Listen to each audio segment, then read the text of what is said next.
So on this slide, we will look at two important insights. One is the brake-by-wire penetration, and the second one is the penetration of e-pedal, which is electronic pedal, and that is one of the most important components for brake-by-wire system. So let's look at brake-by-wire. And before we look at the numbers, it's essential, absolutely imperative that we understand the definition of brake-by-wire.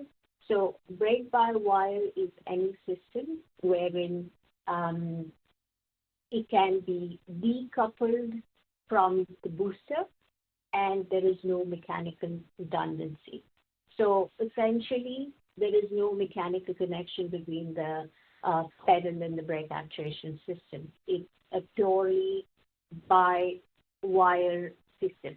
So in case of electro-hydraulic brake actuation system and hybrid systems, e-pedal or electronic pedal is not mandatory.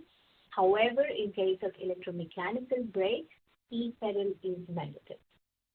So let's look at the numbers. If we talk about the numbers, and we are only talking about the by-wire technology, so any actuation system with electronic pedal.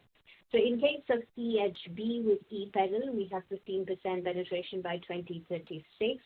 And in case of electromechanical brake actuation system with e-pedal, the market penetration is going to be at 9% by 2036. And for hybrids, it's going to be at 4% by 2036. And overall, if we talk about the numbers for brake-by-wire systems by 2036, together with EHB, EMB, and hybrid, it's going to be at 30 million vehicles by 2036.